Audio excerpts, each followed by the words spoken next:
What is going on, everyone? This is Adam and Craig with Grandstand Golf, and in this video, we're talking our round 2 DFS Showdown targets for the U.S. Open. Craig, we had a stroke average of about 2.5 on Thursday. The afternoon, I think, was a little bit easier. What are you looking at for Friday? Well, basically for Friday, I'm looking at guys that I like at these price points, regardless of how they played in the first round. But then also, Yeah, if they played well, people who I would have liked anyways. And then you've got the right, confirmation that they're hitting the ball well right now. And you right. can't take away too much from one day, but you'd still rather have someone who's not out there spraying it all over the Yeah, place. for sure. Like a Phil. Yeah. No offense. Ugh. We also have some wind picking up tomorrow. Yeah, so What do you think about that? Well, and it's tough because it looks like it is going to be windier than today. We did see a Yeah, slight discrepancy today with the afternoon wave was about a half stroke below the early wave. And I was trying to think about right. why that may be. It doesn't look like there's any clear reasons for it. Um, so I think I'm likely going to build a few lineups, and what I'm planning to do is to Yeah, just some of my lineups I'm just going to have early guys, and then some I'm just going to have late guys, because then if it yeah, does pick up in one or the other, then you're kind of hedging a bit, and then yeah. you still have lineups that can go low if you have them all in that the one that's more likely to have scoring. Right. And I've tracked the weather for Friday kind of all day today. And the thing that I've seen is it looks pretty steady. The wind looks about 15-ish, 16, 17 miles per hour. But it looks like that across. So I don't think we're going to see a distinct advantage for earlier No, the late. one thing I was a bit worried was that potentially it could dry out the greens more in the afternoon, but Right. that's why I was a little confused today, and I was trying to figure out why scoring might have been lower in the afternoon today. The other thing I was thinking Yeah. maybe, if it is a bit softer and wetter, the rough might just be playing much more difficult. So the greens may be more Yeah. receptive, but if people have a harder time getting out of that heavy rough, it may counteract that. So that's why I think The, I'm gonna hedge and get people in both, but in separate tickets. the other thing we saw is a pretty easy course setup. And I think we heard through the announcers say that this is to get all field through. And I think we're not going to see potentially US Open weekend setup, but I think it's going to be harder on Friday than it was on Thursday. What do you Yeah, think? well, yeah, I think they are trying to intentionally keep it a little bit easier just because they have a narrower daylight window. But Yeah, I don't know. I think it might have been a bit easier still than they wanted it to be. So right. I agree. I Yeah, don't expect the scoring to be as low as it was today. But I think they're going to save their hardest pin locations for the weekend when they have right. the smaller field and people can be out there hacking it around, and they can still get a full day's play in. Yeah, I think with the wind up, a little bit harder pin locations, maybe some drier greens. I think they wanted to play harder. They want people to come back a little bit. I think we might look kind of 4 strokes over par average, somewhere around there. That's kind of my ballpark. Yeah, I'm not too worried about it. I think they're going to save the hardest ones, so I don't think it. Yeah. In terms of who I'm targeting for showdowns, it doesn't make a huge difference to me, but it is something to look out for. Yeah. So Yeah. do you want to hop Okay, let's jump in. in to your picks here? Yeah, so Jon Rahm off the start, 10,300. He was my pick to win. I'm sticking with him. It was a pretty tidy first round, but he left a lot of strokes out there. Just looked like he was burning edges on putts, just outside on the putts. He also had a poor finish with a bogey in the last couple of holes there. And I think he's just kind of got that fire inside him. It's going to motivate him to kind of really come out on Friday and stamp that he should be the favorite. Yeah, I really like Rom. Like I was saying to you earlier when we were speaking, I think he's like one of these running backs where, they get stronger as the game goes on. I think he's one of these players that as a tournament goes on, especially these tougher tournaments, like you saw it at the BMW, he Yeah. didn't start out great there, but then everyone else was moving backwards, and he was the only one that Yeah. seemed to be moving forwards. And Yeah. I think we're going to see that from him this week. I think, he didn't go super low today, but it was enough to show that he's got his game, and then I think he's going to Yeah. keep plugging away like that. Yeah.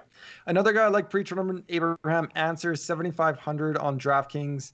He kind of had a blooper there where he putted off the green. I don't know if you saw it. I think it was on his hole 5 or so. And he was kind of hitting himself in the back with his putter. A little So yeah, he didn't have a great putt. self-flagellation to get it out of the yeah. Yeah, he didn't have a great putting day, but he gained strokes everywhere else. I think he's only sitting +1. I like him to kind of make a little bit of move, get into the weekend, and kind of perform from there. The other thing I was looking at is he has a low apex, so he's a low ball flight, which I think will help him in the wind. He's not necessarily the longest guy. I mean, he's a pretty small guy. So I think the wind won't necessarily affect him, but I think he could if he ties up on the green a little bit. He's generally a better than average putter. He should have a good day. Yeah, and you know what? I totally agree. And the other one that just reminds me of is Joaquin Neiman. I Yeah, don't have him as my pick, but he's someone else to look out for yeah, because I think he hits the lowest ball out there. And so, I mean, he played yeah. well today. So I'm gonna, as I put together my lineups here, I'm definitely gonna take a look at him too. And my last pick, Ches Reavie at 7,300. Ches had a bad day. I don't think there's any really way to sugarcoat it. He's sitting a ways back, but he's kind of my pick to be a little bit contrarian showdown guy that can kind of he needs to fight back to make the weekend a little bit. He hit just 75% of his fairways in round one, and on the year in 2020, so for the previous year stats, he was about 70 for the season. A top 10 driving accuracy guy. He just didn't have it today. I think that kind of comes back to the mean. Same thing on the greens. He lost 2.88 strokes putting. So just a bad day all around.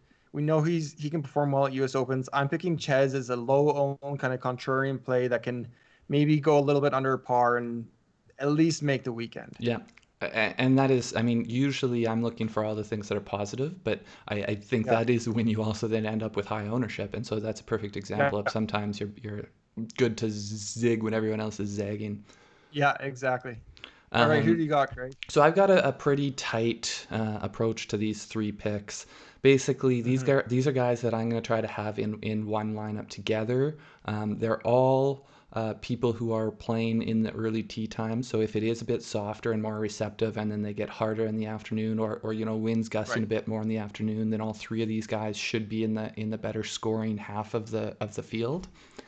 Now, Tony Finau, he's 8,900. He had this, I don't know if you saw this, he had this controversy with a potential penalty stroke. Yeah. He Yeah. played great, and I think that did hang over his head over the last few holes, and Yeah. um, I think he played well. I think he left strokes out there. Obviously, he didn't putt great, but For you sure. know, I don't think there was nothing. He wasn't. There was no issues with his putting necessarily. I don't think he has Yeah. Yeah. any issues beyond just sheer variance. So if that flips the other way, I think he could go low. Um, Yeah. and I like him a lot Ricky as very well. similar. He had a great ball striking day.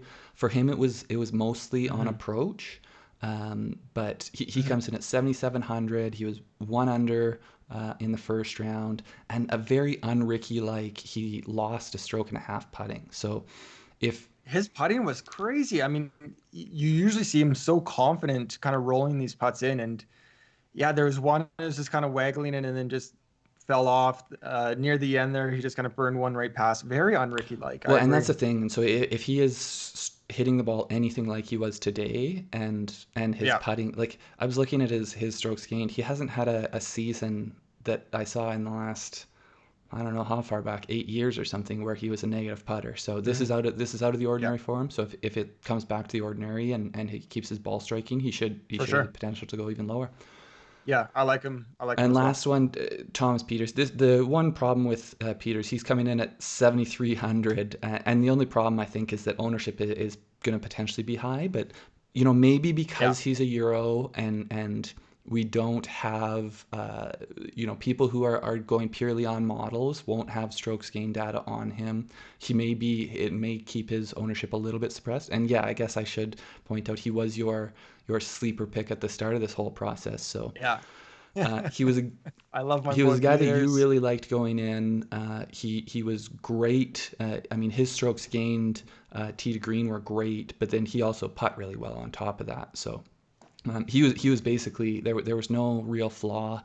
He could have a bit of a worse putting day, and he would still Yeah. have great numbers. So he had 5 birdies, which um, for Showdown, I want people who like he's a bomber, Yeah, and so he can go out there and make birdies on holes, and that's kind of what you want. If he for gets a sure. little wild with it and gets into the rough, that's fine. I want someone who has the potential to make birdies. Yeah, I think anyone that's played Peters before knows he can be a volatile player, and maybe you don't expect the -4. That I mean, he's just really clean in every aspect of his game today, but he's playing so well, you can kind of be confident that it won't fall off to a +6. He's playing well, and the price point is just they come out midday. He hadn't even teed off, and he's way better than his price Yeah. point. Yep. So do you want to I like it. quickly summarize what we've got here? Yeah, so I have both AM and PM players. Like I said, I don't really think there's going to be much variance through the day, but it's Jon Rahm at 10,300, Abraham Answer at 7,500, and Ches Reavie at 7,300. And I've got 3 AM guys here. That said, I am going to build both AM and PM lineups. So this is just these 3 are guys that I'll try to get into some of my AM Yeah, lineups. I've got Tony Finau 8,900, Rickie Fowler at 7,700, and Thomas Peters at 7,300. I love it. It's going to be a great day of golf again tomorrow. Hopefully, a little bit more teeth from Winged Foot, but it's going to be a great day regardless. Thank you for watching. Please like and subscribe to our channel. We're going to have a ton more US videos coming out over the next couple of days, and ring the bell to get notified for those. Thanks, Thanks a everyone. lot. Good luck, guys.